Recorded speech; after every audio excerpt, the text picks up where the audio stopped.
अस्सलाम वालेकुम। मैं हूं डॉक्टर ज़ैन अली। मैं चाइल्ड स्पेशलिस्ट हूं डॉक्टर ज़ियाउद्दीन यूनिवर्सिटी हॉस्पिटल में। आज हम हेल्थ टीवी पे हैं और लाइव ऑन है ज़ियाउद्दीन यूनिवर्सिटी एफएम 98.2 पे भी हैं। अच्छा, आज का जो हमारा टॉपिक है वो है खसरा, मीज़ल्स। आज हम खसरा के बारे में बात करेंगे। इसमें हम लाइव कॉल्स भी लेंगे। हमारा नंबर है 021-3530-5778, 021-353-05-779। आइए अब हम एक मीज़ल्स का पैकेज देखते हैं। खसरा की बीमारी एक छोटे पैरामाइक्सो वायरस की वजह से होती है। ये बीमारी एक मरतबा हो जाने की सूरत में आम तौर पर उम्र भर के लिए क़ुव्वत मुदाफ़ियत इंसानी जिस्म में पैदा हो जाती है, जिसकी वजह से दीगर वायरस बीमारियां अमूमन दूसरी दफ़ा बहुत कम होती हैं। ये बीमारी इंतहाई मुतादी है और बच्चों को फ़ौरन लगती है और वबा की सूरत में फैलती जाती है। बहुत छोटे बच्चों के लिए बहुत तकलीफ़देह साबित हो सकती है। खसरा की वजह से कई बच्चे जान से जाते हैं, जिसकी ख़ास वजह नमूनिया होता है, जो कि खसरा की एक पेचीदगी है।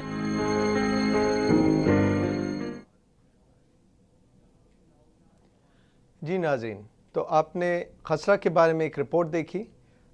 खसरा एक वायरस की वजह से होता है, जो कि एक पैरामिक्सो वायरस होता है। और खसरा उन बीमारियों में से है जो बच्चों में जानलेवा होती है। जो 5 बहुत इंपॉर्टेंट डिजीज़ जिनकी वजह से बच्चों की डेथ हो जाती है, उनमें से खसरा है। वो तमाम बीमारियां जिनके ख़िलाफ़ वैक्सीन बनाया जाता है, उसमें मीज़ल्स भी एक है। अच्छा, अब खसरा होता कैसे पता चलता है कि किसी को खसरा है? आजकल बहुत ईमानदारी से मैंने इतने सालों में इतनी खसरा कभी नहीं देखी जितनी पिछले 3-4-5 महीनों में देखी है। और खसरा में पहले बुखार चलता है कुछ दिनों तक, 4-5 दिन, फिर उसके बाद एक लाली सी रैश, जिसको हम बोलते हैं, रैश निकलती है। रैश के साथ साथ, रैश से पहले ही आप देखते हैं कि जी बच्चे को थोड़ा नज़ला हो जाता है, नाक बहनी, ऐसे फ्लू जैसी नाक बहनी शुरू हो जाती है, खांसी हो जाती है। एक और बड़ी ज़रूरी चीज़ जो बच्चों में देखी गई है खसरा में, वो आँखों को बहुत क्लोजली देखना पड़ता है, क्योंकि इसमें कंजक्टिवाइटिस यानी आँखों में लाली हो जाए, रेड आई बोलते हैं जिसको, तो कंजक्टिवाइटिस हो जाता है। इसके अलावा तमाम बच्चों की वैक्सीनेशन का देखना बहुत ज़रूरी है, क्योंकि वैक्सीनेशन से होता यह है कि बच्चे कॉम्प्लिकेशन नहीं होती। तो हम जैसे तमाम पेरेंट्स को तमाम चीज़ें बताते हैं, तो उसमें इम्यूनाइजेशन या हिफाजती टीके लगवाना बहुत ज़रूरी है, क्योंकि हम वो भी बच्चे देखते हैं जिनको हिफाजती टीका लगा हुआ होता है, और दूसरे वो बच्चे भी जिनको हिफाजती टीका नहीं लगा हुआ होता।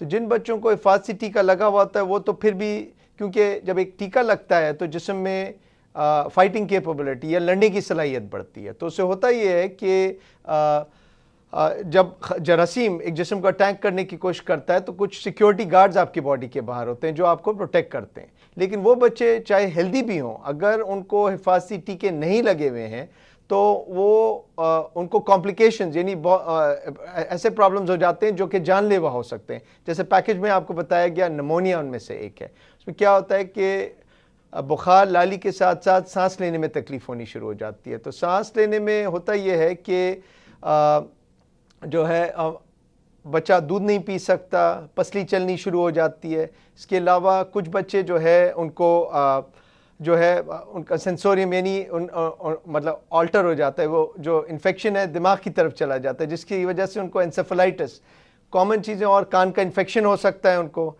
इसके अलावा कुछ बच्चों को खसरे के साथ साथ डायरिया भी हो जाता है, यानी दस्त लग जाते हैं। तो ये तमाम चीज़ें कॉम्प्लिकेशंस हैं खसरा की। तो इससे पहले कि एक आदमी कॉम्प्लिकेशंस की तरफ जाए, सबसे आसान चीज़ ये है कि हम बच्चों के हिफाजती टीके लगवाते रहें। मैं फिर से आपको बताऊंगा कि हम इस प्रोग्राम में लाइव कॉल्स भी ले रहे हैं। नंबर मैंने आपको बताया है, दोबारा आपकी स्क्रीन पे भी आएगा।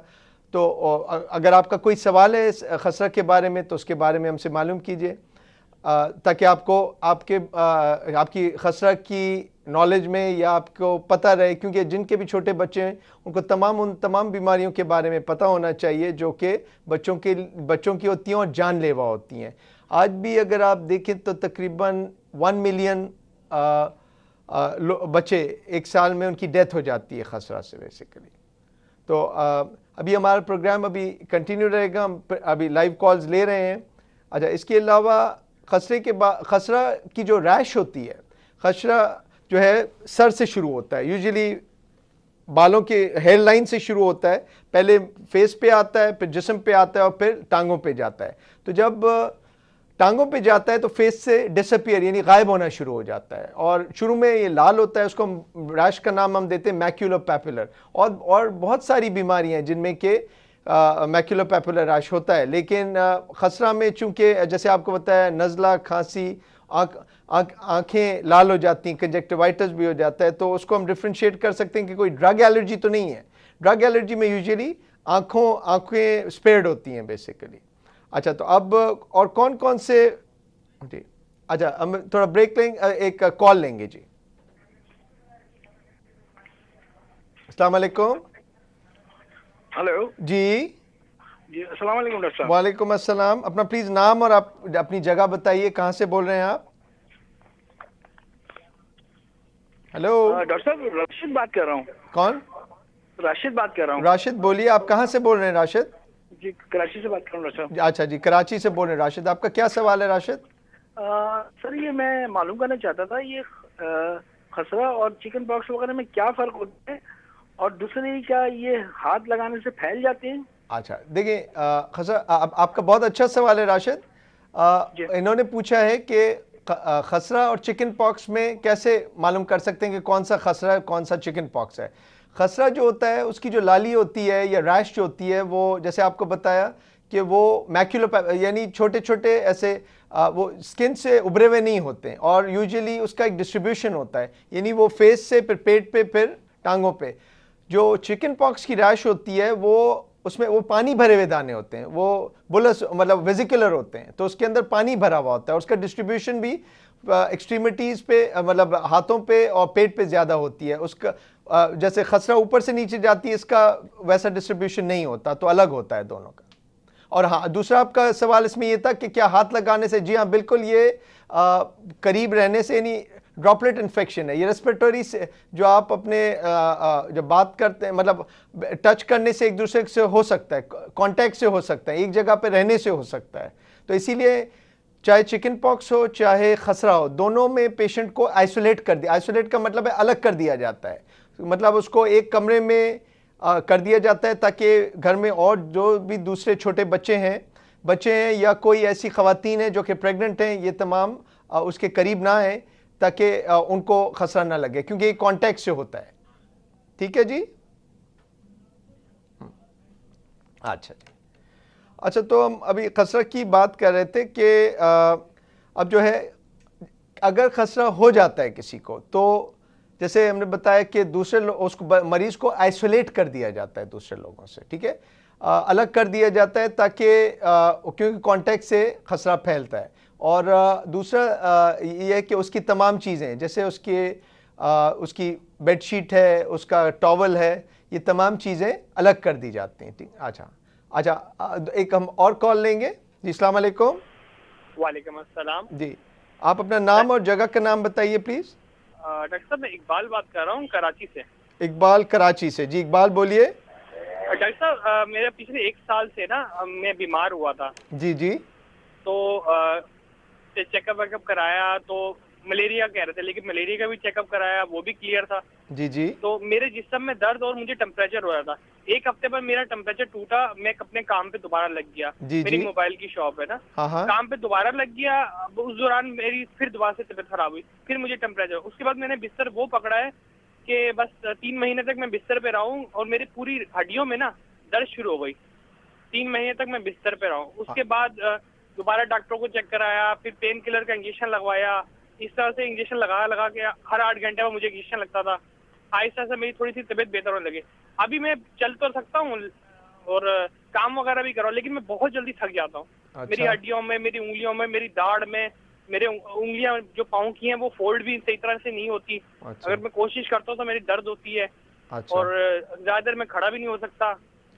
मतलब जिस्म की हर एक हड्डी जो है ना वो दर्द करती है मेरी। अच्छा देखिए, आप जिस तरह बता रहे मतलब वो प्रॉब्ली कोई सिस्टमिक इलनेस लग रही है, मतलब क्योंकि आप जिस तरह बता रहे हैं आपके जिस्म का हर हिस्सा इन्वॉल्व है, तो मतलब बेहतर ये होगा आप या तो किसी रूमेटोलॉजिस्ट जो कि जोड़ों के डॉक्टर होते हैं, आप जिस तरह बता रहे हैं हड्डियों और जोड़ों में प्रॉब्लम हो रहा है, रूमेटोलॉजिस्ट या किसी अडल्ट फिजिशियन को बता दीजिए। तो आई थिंक आपके यकीनन जो टेस्ट हुए हैं वो भी लेकर चले जाइए ताकि वो आपका टेस्ट डॉक्टर साहब सॉरी टेस्ट बिल्कुल क्लियर है। और मैंने एक डॉक्टर को दिखाया था तो उन्होंने ये कहा था कि शुरू की 2 उंगलियां या पाँव का अंगूठा, इन दोनों तरफ से अगर आपने ठंडा पानी यूज किया होगा तो ठंडे पानी से उसकी जो ठंडक है ना वो अंदर पहुंच जाती है हड्डियों में। उसके यहाँ से जो लिक्विड होता है, हर हड्डी के बीच में लिक्विड होता है एक, उसके अंदर गैस भर जाती है जिसकी वजह से तुम्हारे पूरे जिस्म में ना दर्द रहेगी और तुम तो काफी बेहतर हो और इससे ज्यादा बेहतर तुम हो नहीं सकते, उन्होंने ये कहा है। अब देखिए जितने भी टेस्ट करवा लिए मैंने सब क्लियर आ रहे हैं, किसी में कुछ नहीं ऐसा आ रहा। अच्छा देखिए, आपको बेहतर ये होगा कि आप जैसे आप बताया, क्योंकि आपका प्रॉब्लम फ़ोन से नहीं हल हो सकता, आपको जाकर किसी रूमेटोलॉजिस्ट जोड़ों के या हड्डियों के डॉक्टर या फिजिशियन इन्फेक्शन 2-3 लोगों को दिखाना पड़ेगा आपको, और वो फिर आपका मे बी केस मिलकर सॉल्व कर सकते हैं। ठीक है,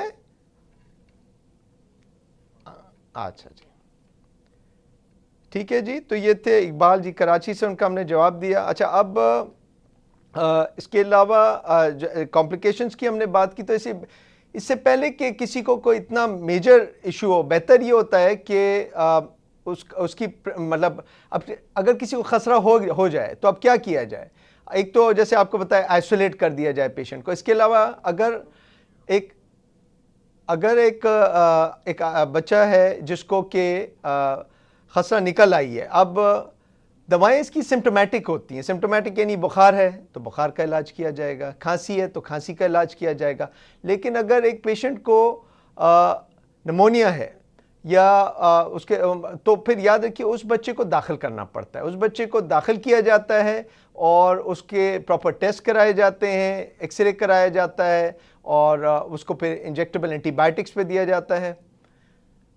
तो इसके अलावा एक और विटामिन जो तमाम खसरा के बच्चों को दिया जाता है वो है विटामिन ए, और उसके वो WHO भी प्रोवाइड करती है। आप किसी भी करीबी हॉस्पिटल में जाएंगे तो अलग से खसरे के लिए कोई दवा नहीं है, लेकिन विटामिन ए से होता ये है कि आप की जो है स्किन का चूँकि ज़्यादा मसला होता है तो वो बेहतर हो, मतलब उसकी केराटिनाइजेशन हो जाती है स्किन की, तो स्किन बेहतर हो जाती है। ओवरऑल तमाम म्यूकस मेम्ब्रेन्स आपके इम्प्रूव कर जाते हैं। अच्छा, अब यहाँ पर हम एक ब्रेक लेते हैं। ब्रेक के बाद इस डिस्कशन को कंटिन्यू रखेंगे और फिर आपके मज़ीद सवालात लेंगे।